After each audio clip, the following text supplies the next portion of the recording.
What? Why are you shaking your head? You're welcome.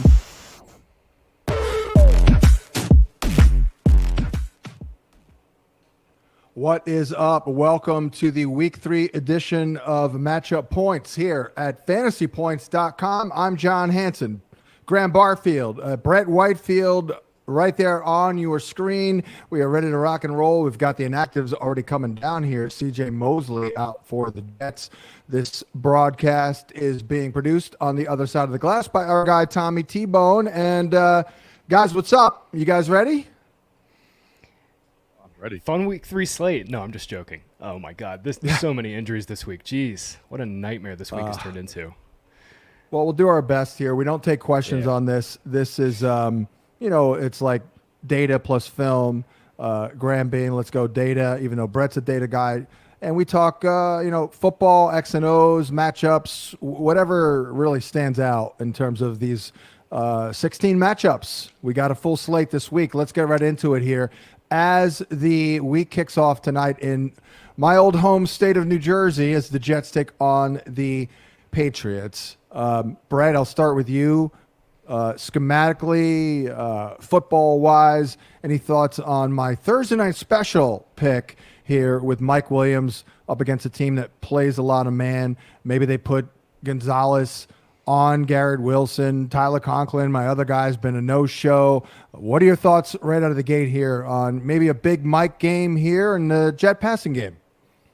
Yeah, I think there's a lot of good things here with Mike. Garrett Wilson, we're projecting a shadow with Christian Gonzalez, so I think that will happen, which means Mike Williams is going to see a Jonathan Jones who he's one of the shortest starting cornerbacks in the NFL, and I know that's not everything, but when you're Killer Mike and you're 6'4", I think that's a big deal. Rodgers is kind of feeling it too. He's really, his arm really started to wake up a little bit. End of that last game, I felt like he started to settle in, and I think this is a great call for a Thursday night special. Yeah, Brett, I made a mental note rewatching that game to ask you about Rodgers because, it was mostly like throwing to the left and a lot of little check downs week 1. Yeah. The throws in that second half, that throw that he made to Brees looked like vintage Rodgers. Like, that was a dot. Yeah, I love how they got to that play call, too. Did you hear the story? No, what was it? Rodgers messed up the play clock, so they had to call a timeout. And right, yeah. Called the play, and it was empty, and Brees was like, yo, if they put a linebacker on me, I'm running a go route, just hit me. Rodgers was like, all right. And then they put a linebacker on him, so they're like, sweet, let's do it. Go route. That's awesome. Touchdown. Yeah, Brees is Graham, go ahead, sorry. Graham, you're Mr. Running Back Whisperer. So why don't you articulate exactly what our guy Ramondre Stevenson is doing thus far and whether or not he can keep that up this week against the Jets, who have been run on? Yeah, Stevenson might have the quickest feet in the NFL right now. Just lightning fast, obviously really efficient runner. He was always pretty good at forcing missed tackles, even coming out of college. Right now, he's only behind J.K. Dobbins, our former boy. I was a former Dobbins stan, too. It's not just the play, though, John. I mean, Stevenson's role is just bananas. Only Devon Achane is higher by expected fantasy points per game. I think Stevenson's just like a must-start player now. I came into the season thinking, man, he's probably just like a really good RB2. Like, John, you and I talked about it a bunch. Like, he's, just underpriced for volume, but he looks awesome. The role is bananas, and I think there's some regression to be had here. Patriots' offensive line has not looked good, both on film and by the data. That being said, though, the volume here is just bananas, and you can't take Stevenson out of a lineup right now. Brett, back to you. Why did they get Antonio Gibson if they're not going to use him as a receiver at all? It's been a little weird. I mean, he's got 19 touches. 18 of them are not receptions, which is weird to me. I kind of feel like maybe this is one of those type of matchups where this is why they got him. So I do like his over 7.5 yard prop here. But how did Gibson look to you running the rock last week? So he looks explosive. He looks fast. I've never loved Antonio Gibson as a receiver or a receiving back. I know a lot of people like to use he played receiver in college thing, but he really didn't. They ran like a funky college version of the wing T offense where he was basically a slot back. So he really was just, he was never out there running routes. That's kind of translated to the NFL. So I also think it's twofold, right? Their offensive line has been so bad in pass pro. The backs and the tight ends have to chip a lot or just straight up pass protect. I know Jacoby's really relied on both Ramondre and Gibson to help keep him clean. So That's probably something that's gonna be a trend going forward. I would imagine you don't ever see a bunch of huge volume games for these guys as receivers. One more for you, Graham. The data is not great on Hunter Henry against cover 4. Yeah. Are you rolling with Henry after last week's bonanza? Because that to me screamed individual world. Like week 2 was a whole new world. Like week 2 was the Hunter Henry week.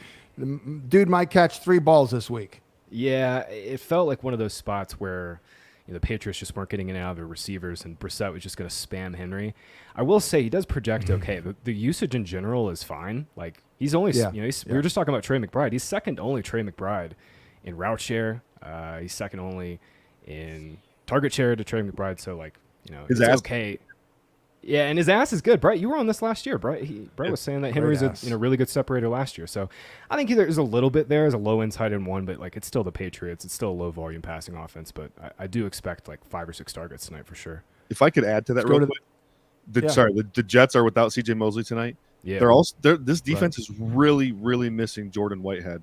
And they were already bad against tight ends last year on the year. Like they struggled against tight ends pretty much the whole year. Now they're down Whitehead and C.J. Mosley. I think this actually is a good spot for Henry. He's one of my favorite guys. I'm streaming him in a couple leagues, Brett, and I'm not really super happy about it. I'm holding my nose on that one, but it's a decent What spot. time's kickoff here? I'm going to make a quick prediction here, and I'll probably curse myself, but 8:15 kickoff. By 8:50, I will be tweeting a check on the Austin Hooper over 9.5 yards, because that's just the way it works, right? You're not wrong. That's the way it freaking works in the National Fake You Out League. Just saying. We'll see. Or it'll be that, or he'll have nothing until the last drive, and then he'll catch a ball for 10. Giants 0-2 against the Browns, 1-1. I guess they're not going to have Njoku. I'm not even sure exactly what we're looking at tackle here for these Browns. But Graham, I'll go to you. Malik Neighbors, unbelievable. And certainly the matchup looks tough, but the data looks good. I mean, I'm sure you saw it. The few reps he's had against, man, he's absolutely murdered that. Your thoughts here on Neighbors? It is a tough matchup individually, I'm sure, at corner. He's going to be on a good corner. Yeah, Denzel Ward's back and fully healthy. Honestly, John, I think Neighbors is so good. There's a couple of corners that I would be somewhat afraid of. I'm way more afraid of Daniel Jones just getting absolutely rocked by this pass rush. The Browns destroyed the Jags front last week. Absolutely destroyed their front. Neighbors is going to get all the volume in the world. 68% first read target share last week. But listen, the volume will be great. I'm pretty concerned about Daniel Jones in this spot. Brett, I guess I'll throw it to you. How big is the advantage for Browns D-line in this spot over Giants? I mean, it's ugly. In games where the Giants have to play good pass rushers, they fall apart. Like week 1, 51% of Daniel Jones dropbacks were pressured. That's just not good. Even last week, it was 40% against the Commanders, who have a junk defensive line. So, Think of week 1 last year. That's how we got off last year. Yeah. So Brett, Wandale catches 8 or 9 balls in this one. the question is, how many of them are jet sweeps and they're just tap passes? Are half of them handoffs, or are they going to be tap passes? Four jet sweep tap passes, 3 design screens, and 1 shallow crosser. I think that'll be it. We'll be measuring, his 8 out with a ruler. Anything else here in terms of the Browns? I thought, from what I saw, I did not go back and watch the whole game, full disclosure, but that's what you guys are doing too. Brett, to you, I thought Watson. I thought things looked a little bit more. I didn't get sick watching it, but let's put it that way. I thought Watson looked a little more comfortable and better last week. Yeah, he settled in a little bit. It was still ugly. His catchable ball rate though kind of came up for where it was week 1, which is good. At least he's putting it on guys. I'm a little concerned with the receiving core here though. Judy seems like a guy who's always open, but Watson can't find him in the middle of the field. And Cooper, I don't know. He ended the year on a tear last year, and I'm not seeing the same route running and explosiveness right now. I don't know if there's something going on with him, but something I've been watching. I literally watched every route he's run because he's not scoring very well in ass, which was a shock to me, right? You thought this would be a guy that would do very well. went and watched every route he ran, and I kind of miffed at what's going on there. It just does not look pretty. It almost looks like he doesn't want to be there, to be honest. Well, exactly, and I was going to go right to that. And again, I'm just speculating, but it's a theory that has evidence in the tape. He's always been a front runner. He's been known for that. Like, you got to get him the ball earlier or he pouts. I mean, what do you think, Graham? Yeah, it's tricky because Cooper has 3 drops on the year. One of them was that one in garbage time where it was kind of like on his fingertips. This is a little bit overthrown. He did not play well last week. The thing is, I mean, Cooper has 17 targets. Just 58% of them have been catchable. So, like, that's the thing with Cooper, man. Yeah. Like, he gets frustrated. Exactly. Gets his head out of the game. Yeah, exactly. He's always going to be a little volatile just by his role, and then you mix in the facts that Watson's accuracy, like Brett was saying, is just not great. I will say he's a humongous positive regression candidate. I know that's kind of an oxymoron, but like by expected fantasy points, Cooper's the wide receiver 11. He has 5 receptions for 27 yards. Like, the volume has been there. It's a little bit on him. It's a little bit on Watson. Well, and our guy Cordell Flott on the other side, John. We hammered 100%. Him all last year. 100%. I was just going to say we love Flott, because he gives up. Flott's going to put my kids through college potentially at this rate. So we love that dude. But yeah, I was just going to say it is a tasty matchup. Real quick, Graham. I guess the time to sell high on Jerome Ford was last week because it's like his role got cut in half. Yeah, that was kind of out of left field. I really don't have a good feel for where that came from. I went back and watched. I thought Foreman looked sluggish and like he hadn't played in a year. We'll see if that improves this week. Like I said, for 2.5 years now, Ford is the same guy he's always been. He's like, pretty good at everything, not great at one thing. But huge roll cut. 14 carries to 7 for Ford. Man, this is such a good spot. Like, I wrote it up as like, if you have Ford and you really need a low end RB2 like flex this week, you're just like dying at receiver, you can play him. But it's certainly a concern moving forward. Obviously, Nick Chubb can come back in week 5 too. We'll see if he gets off the PUP list. Is it possible to as the closer there, like, and it was game script related? I thought the same. Well, my thought, Brett, was like when they signed Foreman, I'm like, okay, he'll be kind of like the Kareem Hunt, like short yardage, get a couple goal line carries. But like, they started him last week. They gave him some early down stuff. Like, yeah, yikes. Right. Yeah, it's not good. Well, let's go to the Bears and the Colts here. As the Bears go into this puppy 1-1, Colts are 0-2. Brett, to you on Anthony Richardson, I don't know how much of this really even matters for fake football. I think he's going to get Josh Downs back here, but I mean, it's a roller coaster ride. I mean, this is his rookie year. Basically, he's a rookie out there, right? Yeah, the thing that's wild about it is if he would just hold the ball, it's the opposite of what I tell every other quarterback. If he would just hold the ball for half a second longer, he would be making a lot of these throws. He's trying to throw with anticipation on every freaking throw.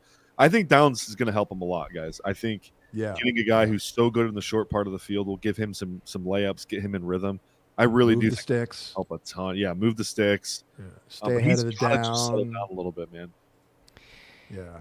Yeah. That's a wild thing to hear about Richardson too, because like you would think he's the last guy you'd be throwing with a ton of anticipation.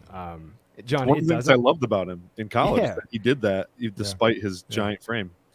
Yeah, John, I don't think it matters at all for fake football though. Like, Richardson is averaging 11 rushing fantasy points per game as a starter. I mean, he's basically like a low end RB2, and then everything else you get as a passer is just like icing on the cake. John, I want to throw it to you for your thoughts on JT. What was up with last week, man? Why did Steichen pull him in the fourth quarter? Did you see that? What's your read on JT through 2 games? I don't really have one. You saw 2 fewer touches, didn't score. He got more yardage. Obviously, he got it done. I mean, he hit the prop that I had way up there. That's all that matters, baby.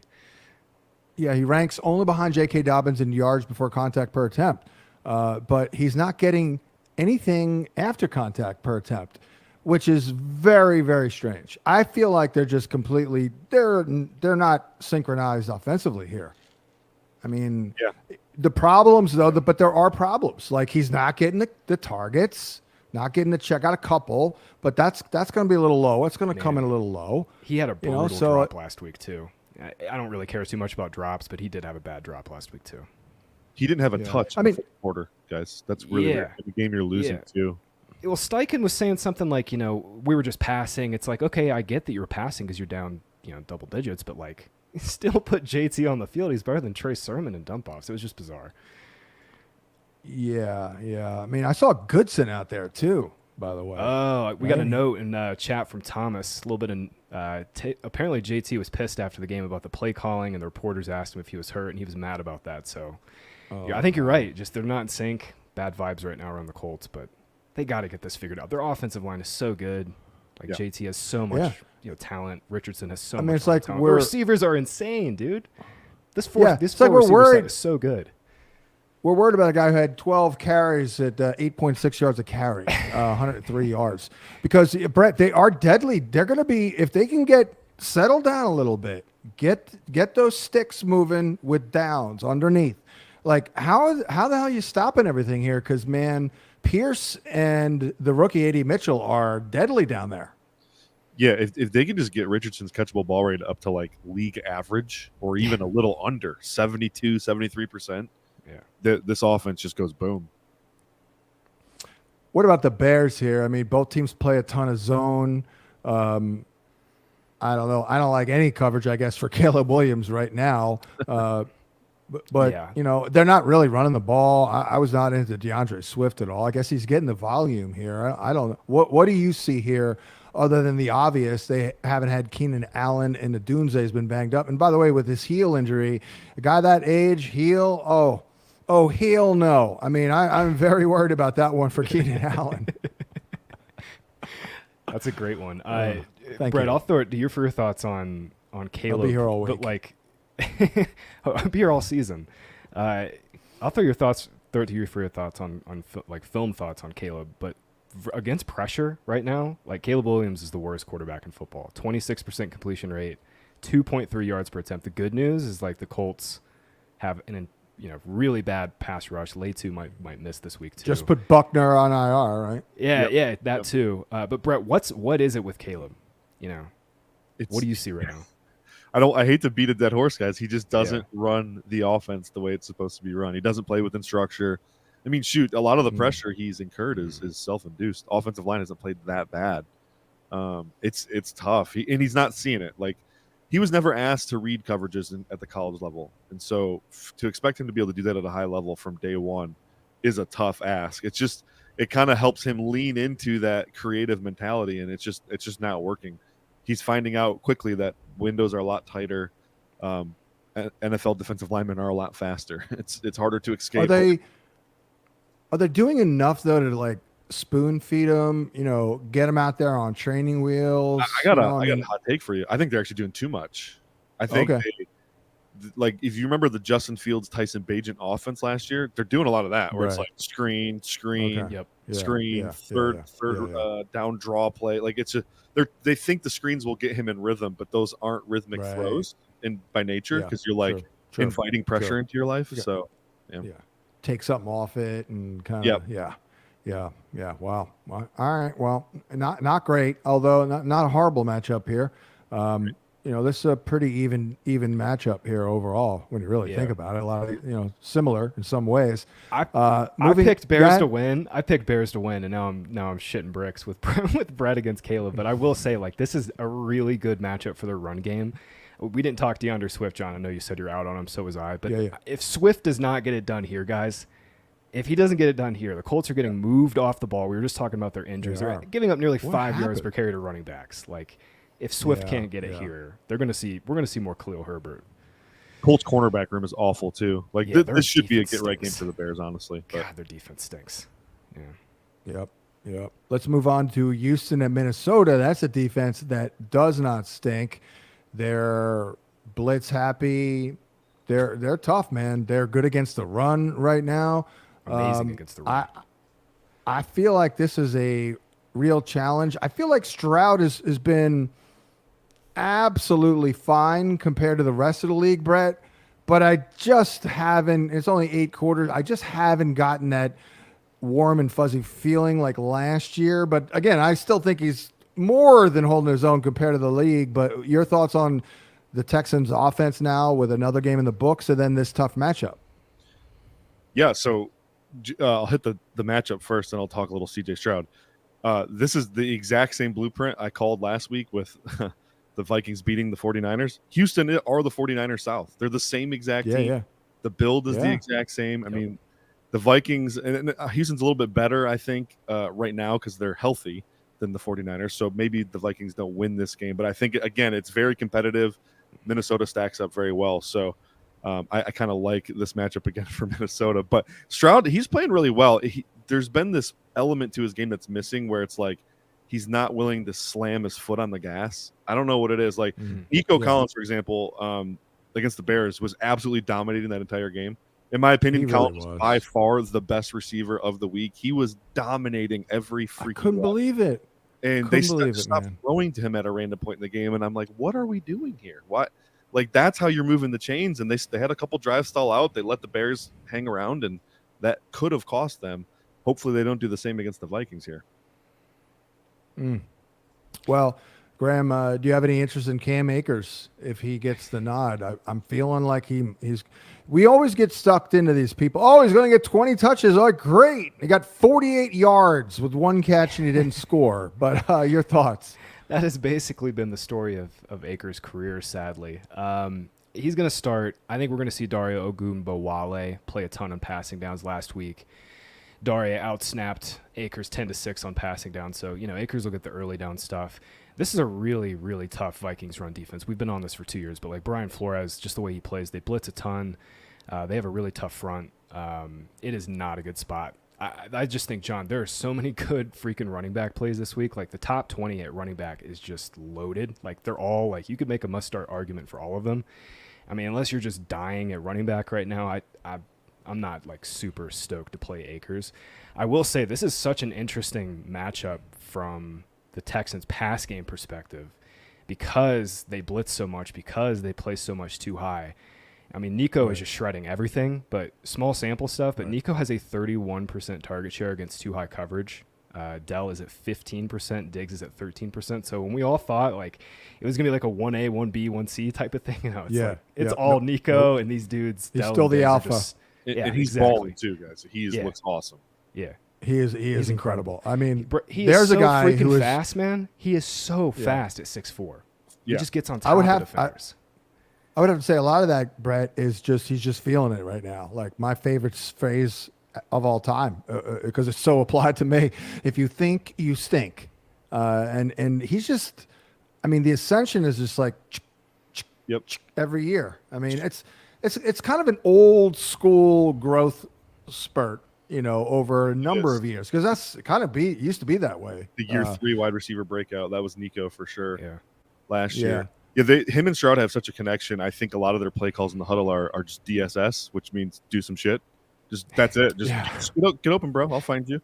Like, because sometimes like the spacing on the field is a little awkward, and Collins is still just cooking everybody. So there's a Viking receiver. I'm telling you, this kid is a baller. And let's talk about Jalen Nailor's ass. Because it's sublime, quite frankly, right?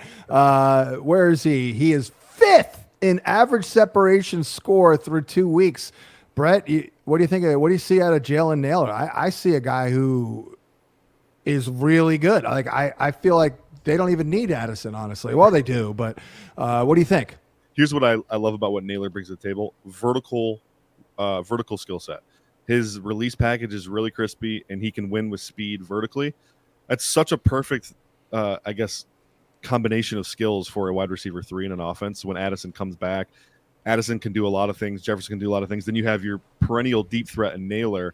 It just kind of rounds out that offense perfectly. He looks awesome, though. It's not like this is – I don't think it's a fluke in the data, guys. I think this is legit. He looked awesome. He was like their star of their training camp. Yeah, he looked awesome in preseason. It's carried over the regular season now. He's beating legit starting NFL corners. I think it's here to stay, and maybe not the production, but the quality of play is here to stay. No, he's a really good speaking stash. Of year 3 breakouts, by the way. He's a really good stash because, Addison's been dealing with this ankle injury. If Jefferson missed time, like Nailor could walk into 6-7 targets. So, I mean, it's all kind of there for him right now. And Darnold's playing really freaking well. I know we got to move, John, real quick, but I got to ask Brett about Darnold. This is obviously really interesting game. Texans could push this game just could go off.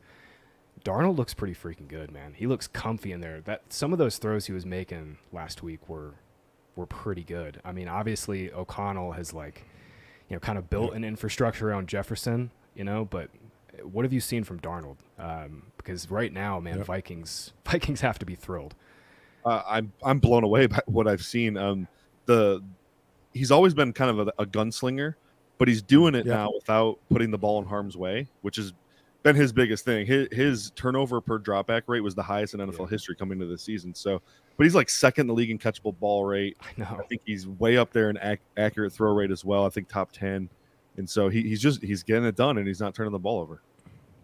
Brett, this has got to be the best pass protecting duo at tackle that he's ever had. How much of this is the Vikings are protecting him? Because this may be the best line he's ever played with. I know he had a little cup of coffee with the Niners, but they're, slightly above average typically. Yeah, no, this is for sure. I think it has a lot to do with it. Especially with the fumbles, he's not getting hit. Yeah, because you have panic attacks. The later in the down, the worse he is. Yep, for sure. The small sample on his pressure stuff has not been good. If you go into the data suite, look at him versus pressure, it's not great. But when he's kept clean, he gets a clean pocket and he's seeing it and throwing it. It's like Brock Purdy almost. Just see it, throw it, hit it, timing, and just let your guys run. That's Kevin O'Connell. He's a more talented Brock Purdy. I think in terms of arm talent, I think you're right, John. Yeah. Arm talent, yeah, I think so.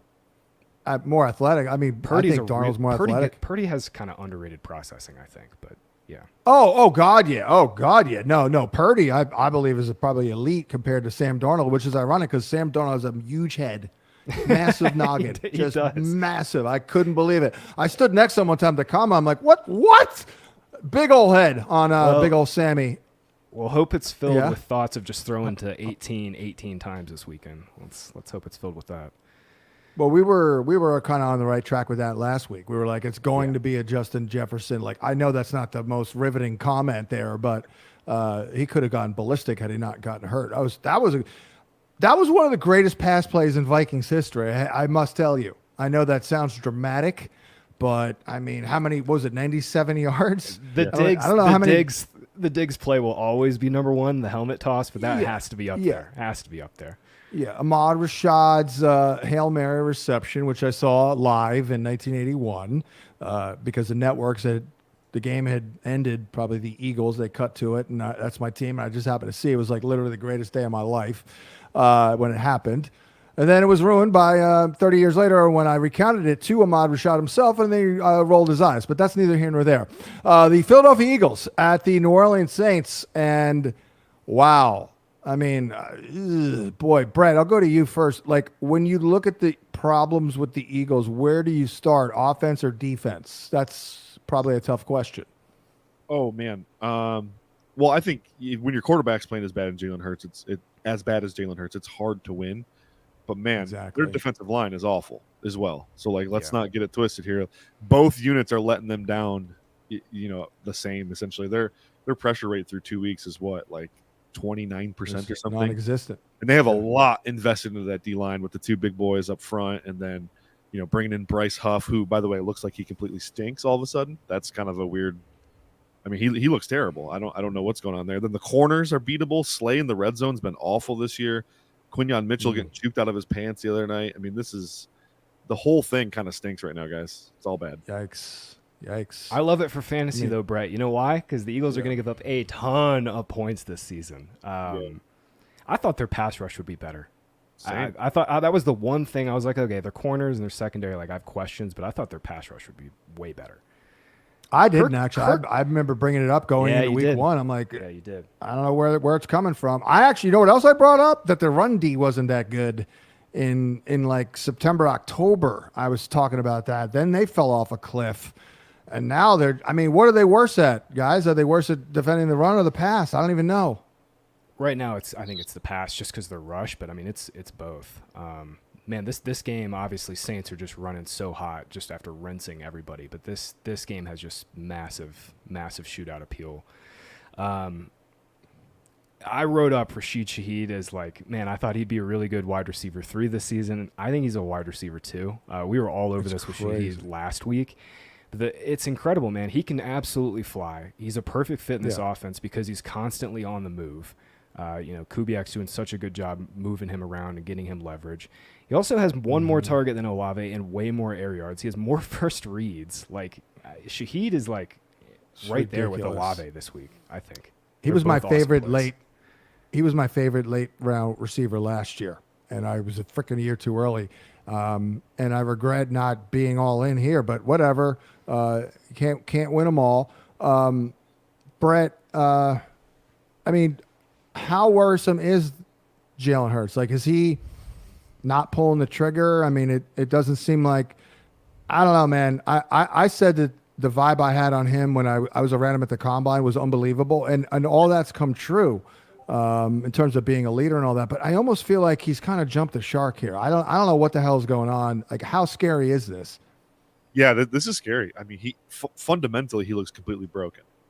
You don't see the same zeal and leadership appeal on the sidelines. In fact, our guy Adam Kaplan told us all offseason that the Eagles had concerns that Hurts was kind of awry there. So, but yeah, fundamentally on the football field, he looks completely broken right now. He is not seeing anything.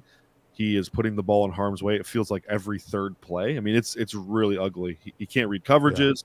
He doesn't have the same juice he used to have either. I don't know if you guys noticed this on the side runs. It's just not popping for him at all.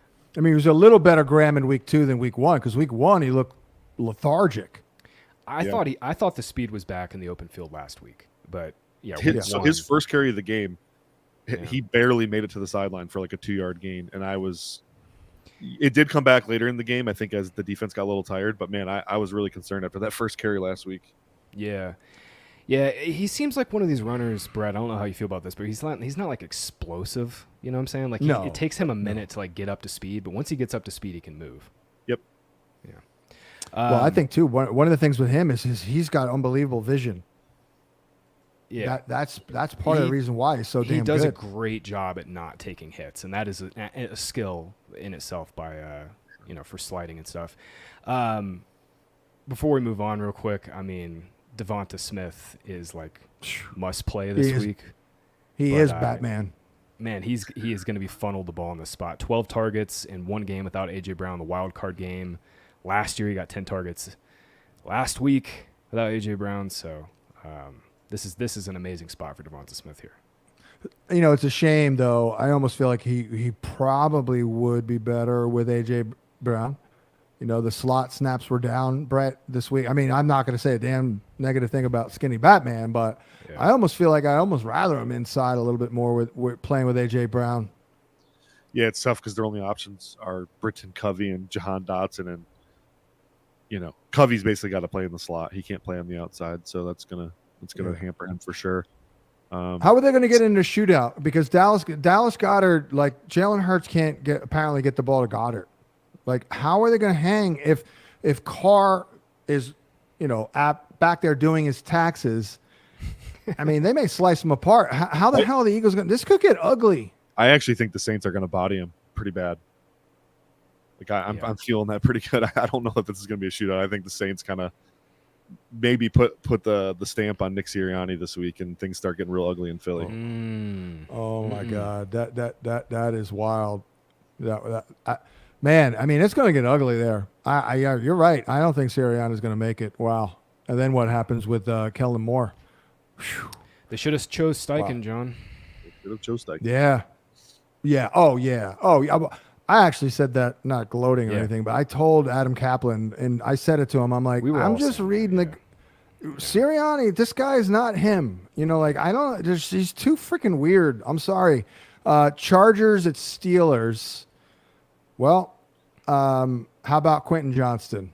I mean, let's talk about it, Brett, because he is clearly the most improved receiver I've seen this year. And, I'm not just going off of one game. I guess I'm going off of 2. But what are you seeing out of Quentin Johnston right now? Because I clearly see a guy who's turned a corner. You made the comment earlier about Nico not thinking anymore. That's what I see with Quentin. It's the talent's been there, right? It's just he's not thinking anymore. He knows the playbook. He knows all the depths and the nuance of the routes he's supposed to be running. And so it's just popping a little more. He absolutely fried JC Horn a couple times last week, actually. It was pretty good. So Yeah. JC Horn stinks, man. What God, happened to him, dude? He has been so bad. The injury. This year. The injury. He's never so been the bad same this year. from that injury. There was a time we were scared shitless of JC Horn a couple years ago. Well, speaking of scared Graham, shitless, I thought it was. Yeah, this Yeah. is a No, tough exactly. spot for I know what you're going to Johnston, say. Yeah, this is a tough Yeah, spot. exactly. Joey Porter Jr.'s What I was going to tell you is, I'm like, all week, I'm like, oh, my number one pickup of the week, get him, Quentin Johnston, get him, and then get him on your bench because we're not using him this week. Yeah, this is rough. It's rough. I've been saying it all year. Chargers are going to be super low volume. That's been like worse than I thought. Honestly, they're 58% run heavy. Herbert was averaging 39, 40 pass attempts per game. Like, he is not even getting close to that right now. This game stinks too from just like a pace and play perspective. Like, both these offenses are going to be so going to resemble slow. the 1980s, Graham.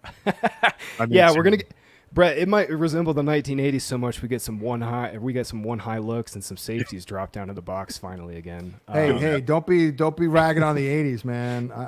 I went from I was in my 20s in the 80s. Of course, I was also 11 in the 80s, but still, it's a damn fine decade.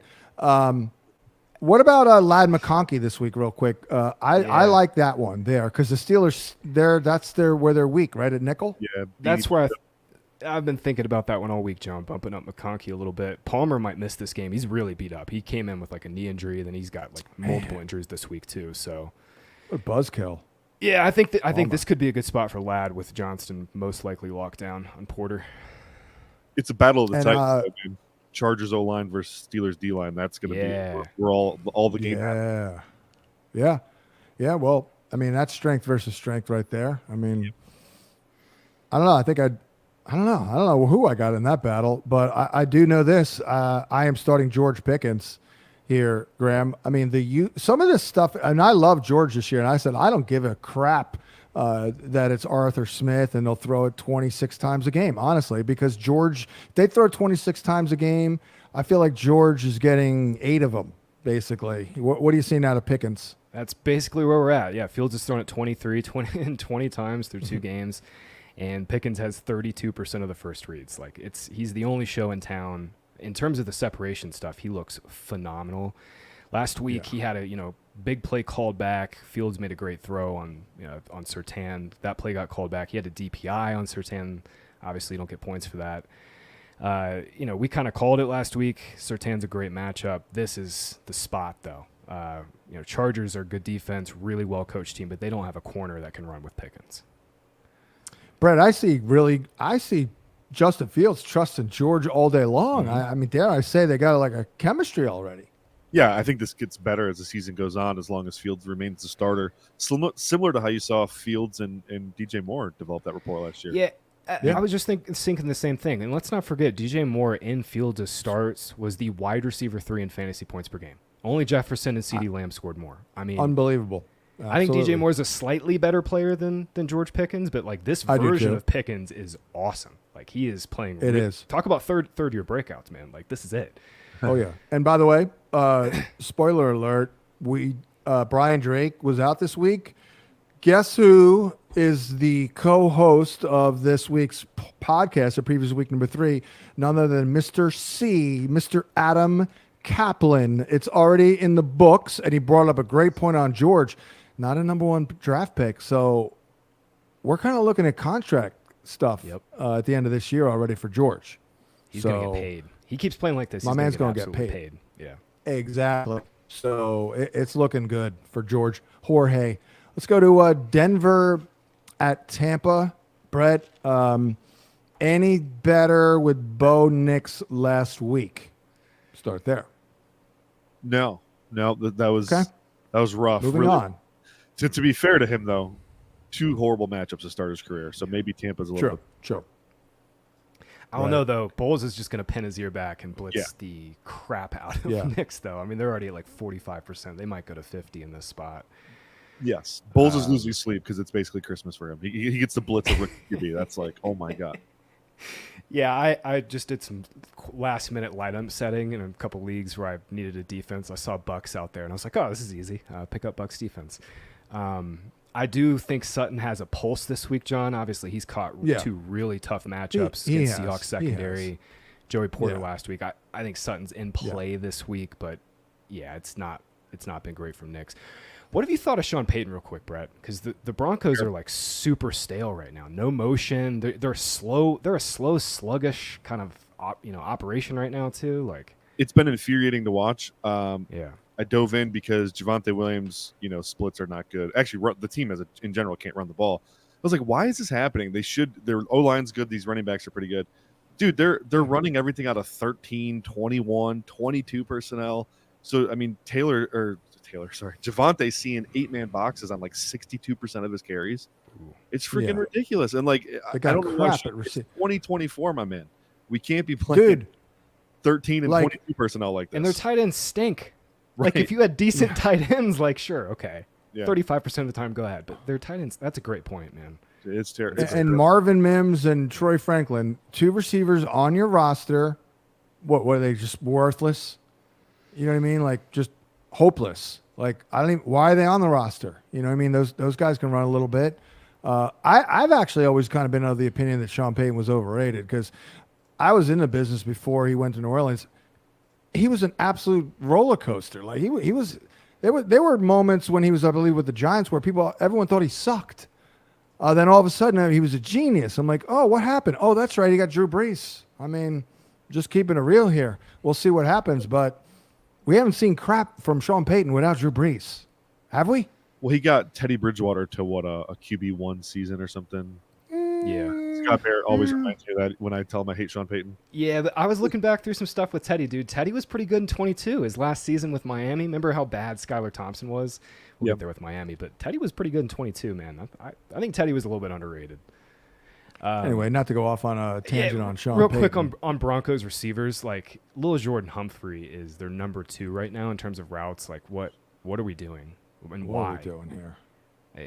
It's now 2 years with Peyton where it's like, okay, you've got these like young, rookies who can run, like let them run, like give them some snaps, give them some like opportunities to try to grow. Cause like we all know Lil Jordan Humphrey is not it. We all know what Josh Reynolds is like. I think he's pissed. My theory, Sean Payton's pissed because the last year I think I was out in Los Angeles. I'd be out going to a restaurant in Manhattan Beach and invariably, coach just left the year he took off. And I kept saying, he's going to get that Charger job. And then that didn't happen. And then he goes to Denver with Russ, and it's just been like a buzzkill ever since. So if I'm Sean Payton, I'm pretty pissed right now, honestly. And now you got Bo Nix. You're like, I'll take a shot with Bo Nix. And again, only 2 games, but I mean, how bad is it? I mean, I love Drew Brees, Brett. I actually steered people in the wrong way in the first year Drew Brees started. I loved him, and he was terrible. I mean, but he got better, obviously. I mean, but I just think Bo Nix is different here. I mean, what did he play, 17 years in college? Yeah. The reason I didn't think the Nix-Payton thing was a slam dunk, Nix would never attack the middle of the field, especially if there was tight windows. I mean, seriously, in 2 years at Oregon, I found 2 throws on his tape where he attacked the middle of the field against a window that was, I would say, relatively tight. Sean Payton's entire offense, that West Coast style, is attacking the middle of the field. Like, I don't understand why everyone thought that was a slam dunk. I get the high completion percentage. He's going to run the offense. It's a little bit better than Russ. But, man, Nix has to depart from who he is to fit Sean Payton's offense. It seems like to me, in some ways, Bo Nix is emblematic of the disconnect that is not as prevalent as it used to be, but the college and pro game. Sure. Yeah, super spread Basically. offense where he attacks outside the numbers only. That was Bo Nix's whole game, yeah. Anyway, we got a little philosophical there. Lost track of the task at hand, which is week number 3. Green Bay at Tennessee. I mean, it does. I feel like Love is starting, but who knows? No, I don't want Brett, what about the matchup here? Because Tennessee is only 2 games, but they're balling here. They're like good against the run and the pass. Yeah, that revamped secondary is playing really well. Really, really well. I will say that they're, the things that Green Bay does, it really favors them. Like, they like to attack outside the numbers with their run game. Tennessee, when you beat them, that's where you beat them at, is attacking the edges, Gotcha. those outside run schemes. So I kind of want to see Malik Willis again. I was in love with what I saw this past week. Matt LaFleur is probably my favorite play caller in the NFL. I mean, they did a great job. All I kept thinking of was, man, they're doing a great job. Malik Willis actually looks solid, kind of. Yeah. Well, one of the things I always talk about on my show is nature versus nurture for QBs, right? And Malik, that was the first opportunity he got in the NFL where the situation around him was good. And you know what? He looked like a functioning NFL quarterback. Didn't look elite or anything like that, but I mean, the numbers speak for themselves. He looked really good, and Matt LaFleur is just a genius. So I want one more week in Malik before we get Jordan back. Yeah, all right, that's fair. And Graham, I did a video on the YouTube channel for those who haven't seen it. And these are just my rankings, but everyone's talking running backs here because they're back, baby. I did my top 12. I had Josh Jacobs up there, I think at 8. Where are you at with Josh Jacobs? How you feeling here? I mean, pump up the volume is what I said because my man is getting peppered. They're running him into the ground already. Yeah, and they will continue to do it. Obviously, Lloyd is on IR. Jacobs' volume, the run out here has just been awesome. Obviously, getting Dylan, off the team on IR, now getting Lloyd with the injury. We all expected what happened last week, with the insane volume that Jacobs had, but, he looks pretty good. My big concern with coming into the season with him was, he really fell off the wagon last year. I mean, he was arguably the best running back in the NFL in 22, and then last year the efficiency just fell off. He looks pretty good. Pretty good so far. Volume is amazing. Unlike Brett, I really hope we get Jordan Love here because I really want to see a decent game. But I hear you, man. Matt LaFleur, it's good to see across the NFL. We see so many coaches just coaching to their scheme and not coaching to their players. And LaFleur is one of the best, maybe, definitely top 3 right now at doing the opposite of that, just putting his players in good situations, and he's doing that with Jacobs 100%. Right now. This is a great run scheme, man. Really good run scheme. Yeah, and it's a great pass scheme too. I think. I mean, guys are open. Guys are open. You just sit back there like a point guard, execute the offense. Brett, do you think Love? Let's look at it because the state of the quarterback position is pretty shaky. Even Mahomes is not. Hurts is in trouble. Richardson's in trouble. Burrow might not be warm and fuzzy. Purdy, all of a sudden, I think Jordan Love potentially could stand out as what? This is kind of like a top 5 guy here. I mean, good O-line, good weapons around him, one of the best play callers in the league. Yeah, absolutely. Jordan Love is, he was always a good value in redraft, though, because he was going QB 10, 11 or whatever it was. Oh, so. I know. I mean, how do you think I feel? I'm trying to get the most ROI in my recommendations, and I'm in Love as my quarterback and Ferguson is my tight end, and very good calls, but not so far. But I think Ferguson's going to play this week. Carolina at the Raiders. Well, Brett, to you, how much better can we be right out of the gate with Andy Dalton? Would you even consider Deontay? I mean, Kaplan on the podcast, spoiler alert, is in love with Thielen with Dalton, which I can certainly understand why. I mean, big possession receiver here, but Carolina with Andy Dalton, your thoughts? Yeah, I think Thielen and Deontay both get healthy boosts here for sure. I don't think the Raiders defense has played as well as people were hoping, especially against the run. They've been getting run over, but yeah, I really like Adam Thielen this week. I have to unfortunately start him in a couple leagues I'm in, so I'm really hopeful that he does well. But yeah, I mean, Thielen and Deontay, the tape's not terrible on them. I know Deontay's ass week 1 was terrible, but I felt like it got better last week, and we've seen this before where Dalton takes over. 2022 at the Saints, he was one of the best QBs in the NFL that year. Yeah. He sure was, man. Yeah. He sure was. I mean, and especially you compare his efficiency in that season to what Bryce has done over 18, 19 starts. It's not even in the same ballpark. John, I think this is a massive Deontay Johnson game. I think they come out and they funnel this guy the ball. I think they show why they came out and got him, traded for him. 27% first read target share weeks 1 and 2. That's ahead of Thielen, who was at 14%. Ahead of Leggett was at 17%. Like Brett was saying, man, Raiders secondaries, they're okay, but Deontay, he was the best separator, one of the best separators in the NFL last year. He was top 15 in ass 2 years ago. Those skills they're not gone. Johnson's still the same guy. And I think Canales wants to prove a point that his offense is functional.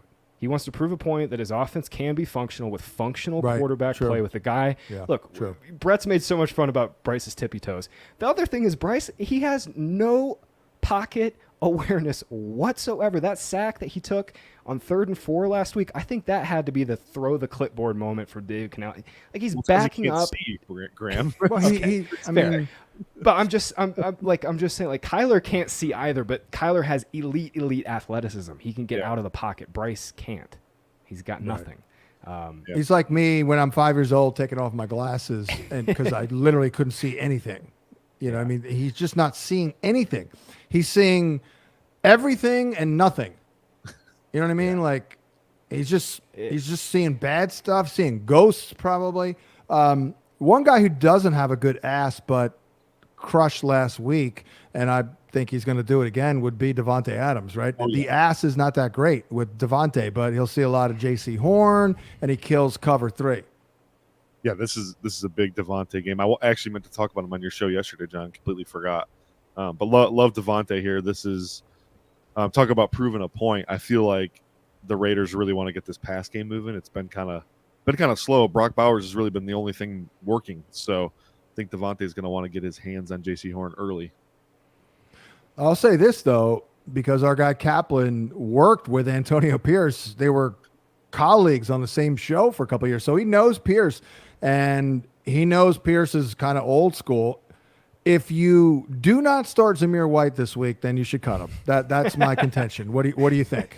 I said the same thing, John. Yeah, if he doesn't go off here, man, like the Panthers are just getting crushed. No Derek Brown.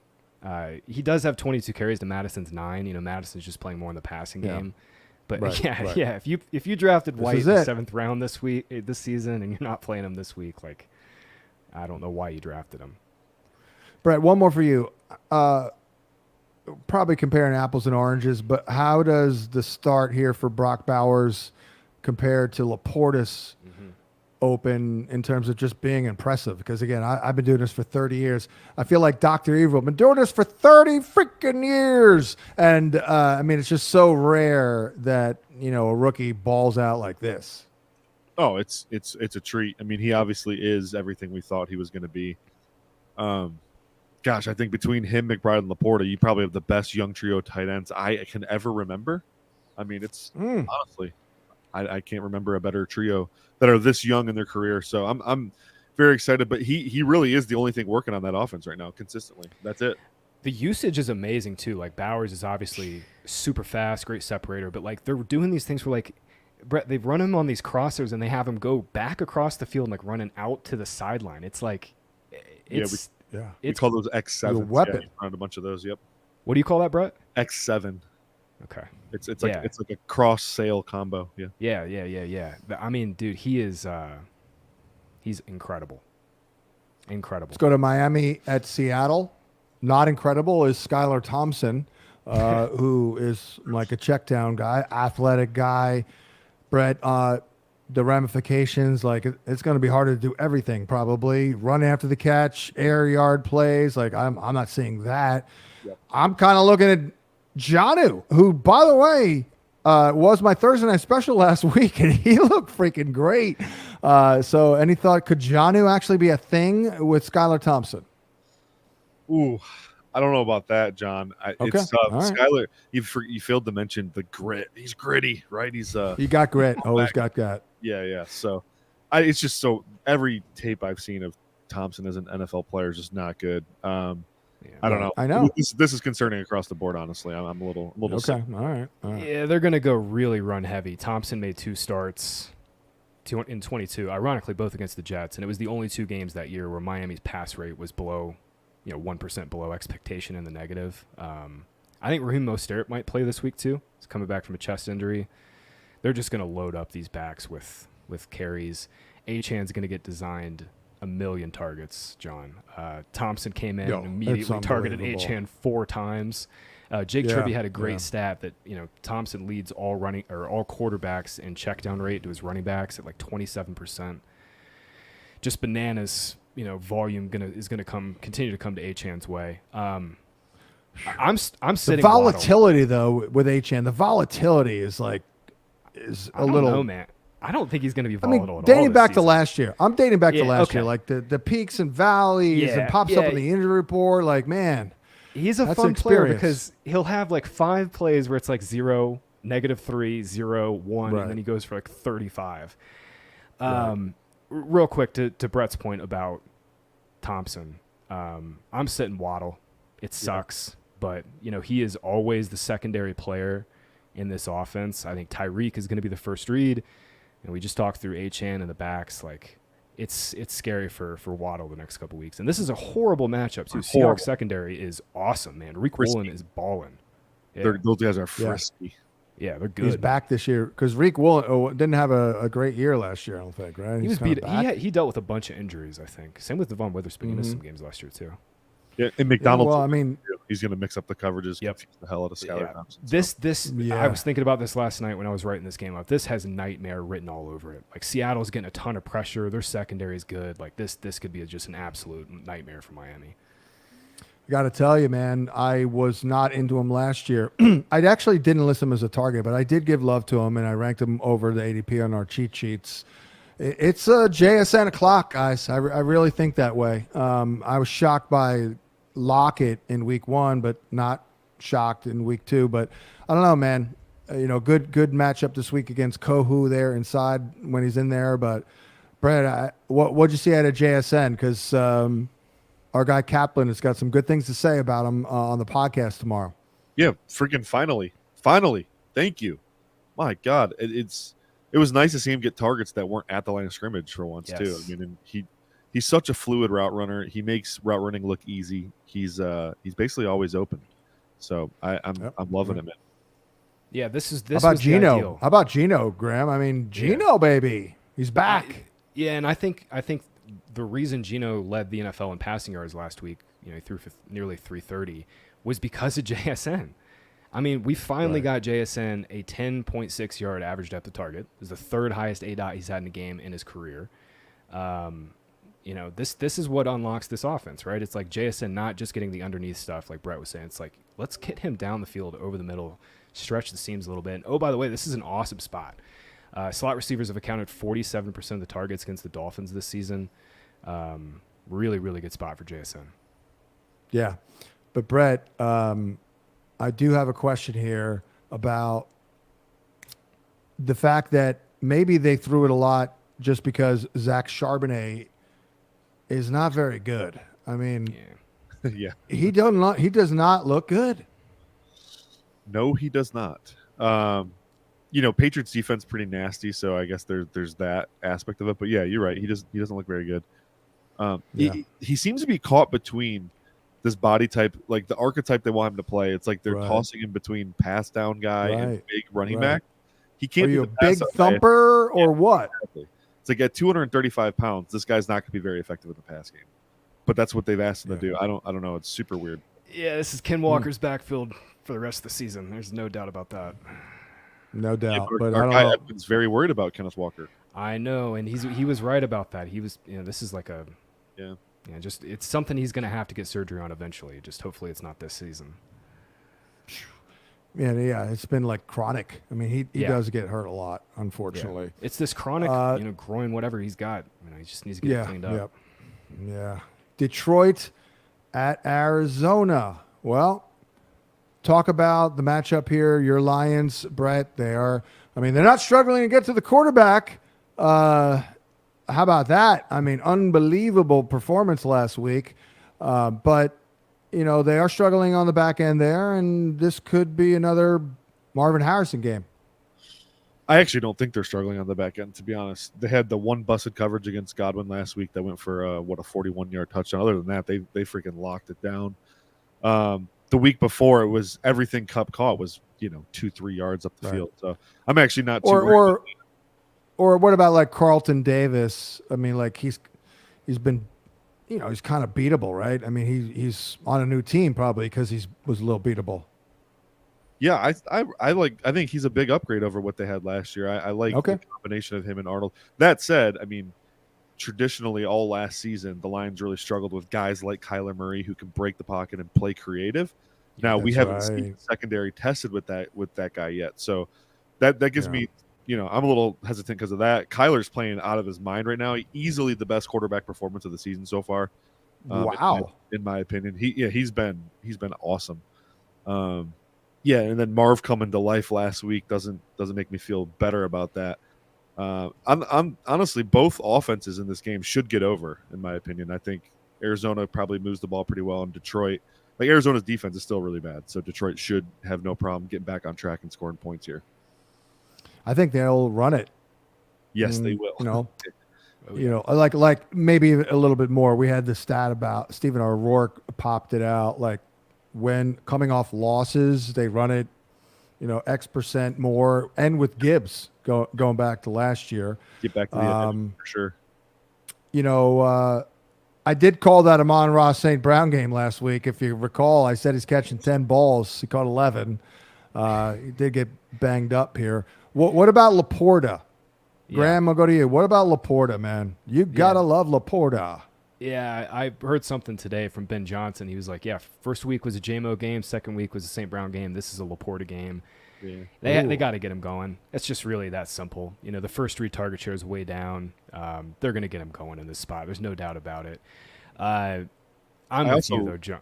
Go ahead, Brett. Right. I was going to say, did you hear what Dan said about Laporta? Not what he said. Made me feel a lot better. Yeah. So Laporta missed the last 3.5 weeks of training camp. Oh, that's right. Dan said coming into the season, they had no install for him because they weren't sure he was going to be available. So pretty much anytime he's on the field, like that wasn't the install for the game because they legit didn't think he was going to play. But, the fact that they had him was great. They just, it wasn't a big part of the game plan. What an absolute dog, man. He played through a gnarly knee injury last year, too. He did, yeah. Yeah, ankle injury, that's right. And he was good. That's right, yeah. He dominated the Rams on that ankle, yeah. He's a dog, but he is back fully healthy. Dan did say the install this week will feature a lot of Laporta, and obviously Ben confirmed that today. So I think we're back for sure. Yeah, Laporta's an awesome play in DFS this week, man. He's a really good play in DFS. Lions are pretty tight against the run this year, Brett. They were last year too. Their interior guys are just awesome. Giving up the fewest points per game. The running backs fifth fewest rushing yards a game. Baltimore Ravens at the Dallas Cowboys. Well, I mean, looking at the basics of it, Dallas. Now I don't know about last week, but it's in Dallas. The week before, week 1, they got all kinds of pressure. Ravens have issues on the right side of their O-line that was retooled. So Cowboys get pressure. Lamar runs more. And Zay Flowers catches 11 balls for 38 yards. Your thoughts, Brett? It's a King Henry game for me. Dallas might have the worst interior defensive line in the NFL. Getting pushed around. Yes. And we know the Ravens, just like the Lions, when they're struggling, they want to get back to who they are as a team. It's running the football. Right. Obviously, you're going to see a lot of Lamar. I don't need to predict that. That's going to be an every week thing. But I think Henry, I think I said it on your show yesterday, John, his first 5 carries last week went for -2 yards. Yes. I was very worried. Right. Then after 10, he only had like 10 yards. And then it was like, and then all of a sudden just boom, boom, boom. 24. They started hitting it. Yep. And I think the way they finished that game is going to be how they want to start this game. And Dallas they can't stop it. They couldn't stop the run last year. They're worse this year. So I think we're with Henry. Only thing I worry about, Brett, is how it works. Like they got embarrassed. They're getting yelled at maybe right now, although probably not. It's night. But point of emphasis. But you're saying they sucked last year, so they suck, basically. Like they can try a little harder, but they'll still suck. It actually goes back to years. Okay. Now, dude, when you see Henry, do you see a guy who is still getting into the flow and the rhythm, learning his O-line? It's kind of what it looks like to me because it hasn't looked great. But, I'm not panicking at all. If you look at the splits, so like for whatever reason, Baltimore's dead set on doing all these pulling plays with, counter, power, pull lead. That's not what Henry did in Tennessee. That's not what made him great. He was an outside zone smasher, inside zone crusher. Well, when they got in their groove last week, finally, Todd Monken just said, screw counter, screw power. We're just going outside zone, and we're going to let Henry go win that corner. And there's no cornerback in the NFL that wants to defend the D-gap against Derrick Henry. I promise you that. So, they got back to that, and it looked good. It looked like they figured it out. So I'm guessing they'll go more zone heavy here on out. Maybe the only corner who would is Devon Witherspoon. That dude loves getting hit and loves giving hits. That's a great call on Henry. Ravens went back to not last year's offense, but they really cut Isaiah Likely down last week, 44% route share. Andrews was doing his normal stuff.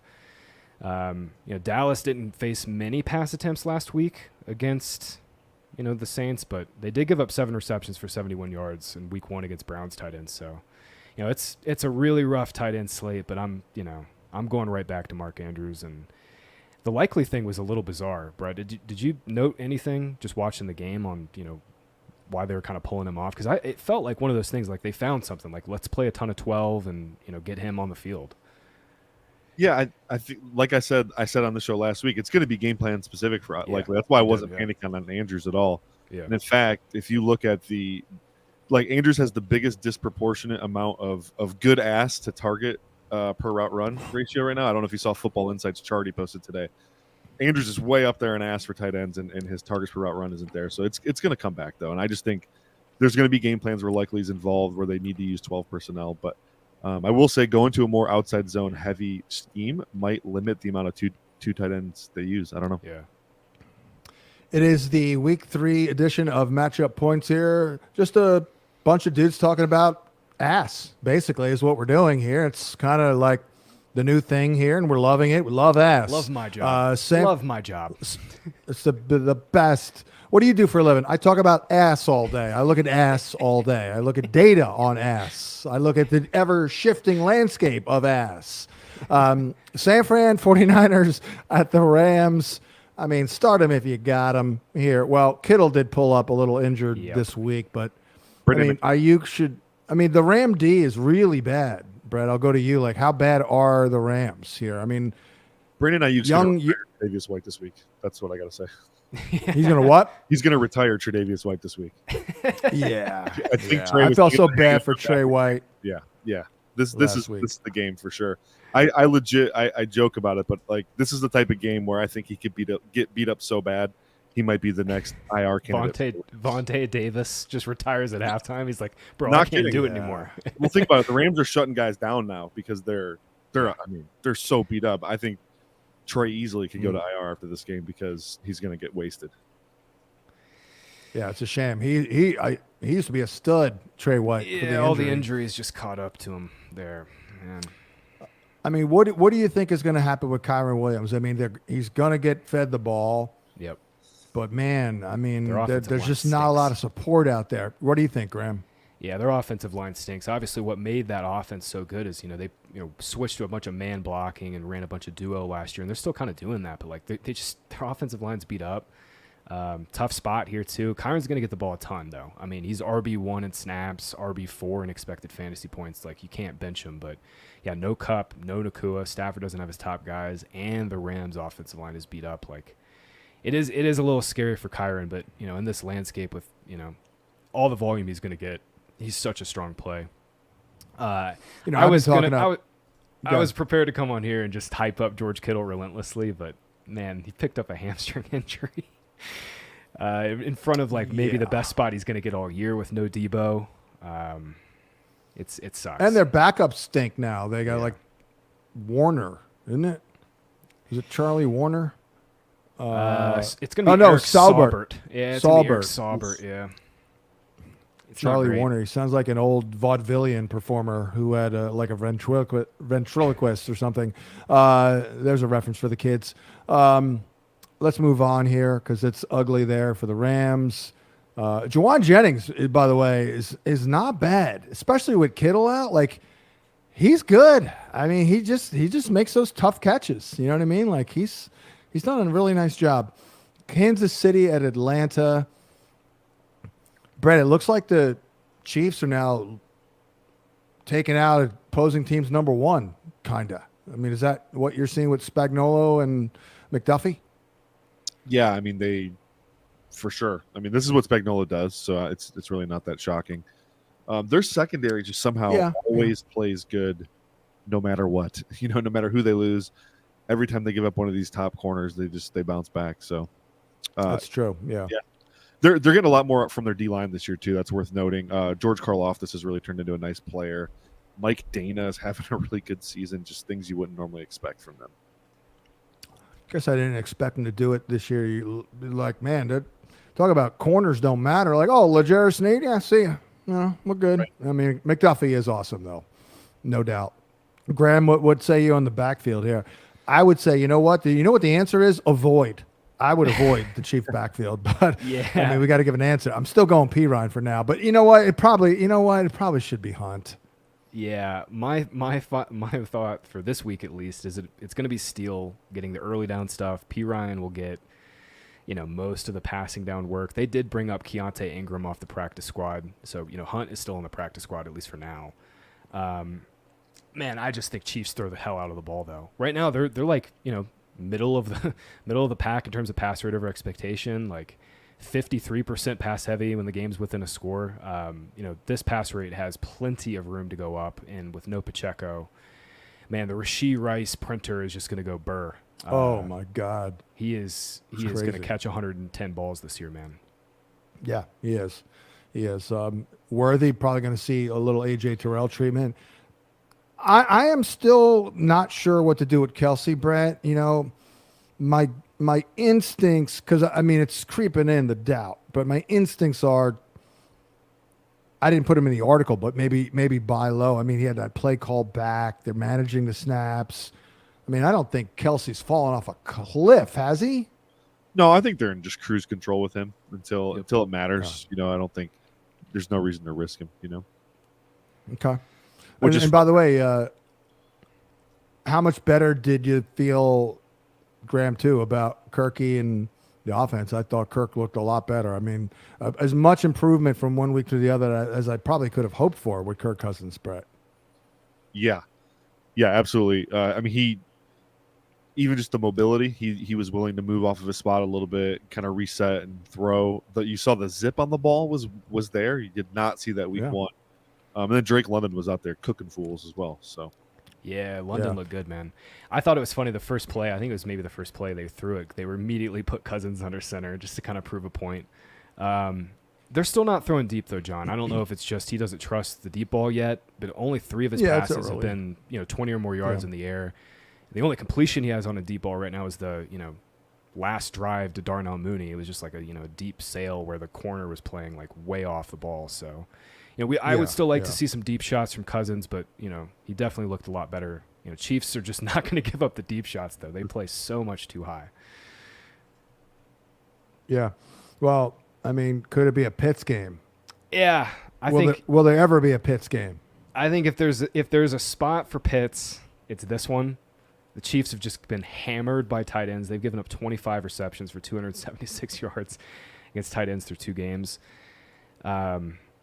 I don't know if you've seen it, though, John. Brett Pitts' first read target share is 6%. 6%? Yeah, I know. It's weird. Like, yeah. That's actually hard to do for a tight end, by the way. That's really bizarre. Yeah. Bijan looks great. Chiefs have been tough against the run, but Bijan looks tremendous. We did get a little bit more Algier. Finally, Jaguars at Bills. I mean, there are some data points. I'll go to you, Graham. You are Mr. Jaguar. I'm going to give Christian Kirk one more shot here. Teron Johnson out. Yep. Bills they're tough on the outside. Data good for Lawrence. Brian Thomas looking better than I thought. I'm giving it one more week here with Lawrence and Christian Kirk, but I am worried because the Bills can rush the passer. I'm really worried about Lawrence long term. I'll throw it to Brett for his thoughts on that, but I do love your Kirk call. No Ingram this week. Most likely he's dealing with that hamstring injury he picked up pre-game. And I like the Kirk call beyond, regardless if Ingram plays, just because the Bills play so much too high. They're going to keep everything in front of them. Jags going to have to throw a ton in the spot, and they've just got to get Kirk going. But Brett, I was perusing through the data suite as I do every, Monday afternoon, Tuesday afternoon when you get the data up, and saw that old Trevor Lawrence has the highest turnover-worthy throw rate in the NFL right now. He has not thrown a pick. So that was actually a back-end issue. Okay. He's down to just 2%. It was okay. I was like, wow. Ooh. I was like, it's been bad. He had a drop pick last week, but okay. All right. Yeah, no, I think he just has the one turnover-worthy throw in the year. So and then for the Bills, start James Cook and Josh Allen. And if you need Kincaid, I think you should keep rolling. And then our guy Khalil Shakir. What else? I mean, Keon Coleman, you got to put him on ice for now, right, Graham? He was not even a part of the game plan last week. I mean, and it was a pretty good spot too. Jalen Ramsey's a little, nicked up, still a good player, but I think we talked about it week 1, and I was like, man, I really don't have a strong read on this offense. I think Shakir gets 4 or 5 targets every week, but this is just going to be by a game plan every single week type of offense. And the one thing that I think has surprised me most, though, is I didn't think Curtis Samuel was a good pick in fantasy at all this season, but he has been an absolute ghost in this offense. Yeah, Mac Hollins is playing right. worse than Curtis Samuel. Yeah. He is. Yeah. He's just. By the way, go ahead. Let's say one note on this Buffalo pass attack. Jacksonville's playing man at the highest rate we've ever seen, probably 63.3%. Khalil Shakir is the only guy in this unit that can beat man consistently. I wouldn't trust Keon in this spot. I wouldn't trust Curtis Samuel or Mac Hollins in this spot. I mean, this is going to be the Khalil Shakir show for sure, and Kincaid too. And Kincaid, yeah. Jacksonville's just that'll wrap it up. Defense, but. We have a kickoff forthcoming here. Actually, we're kicked off, right? Are we?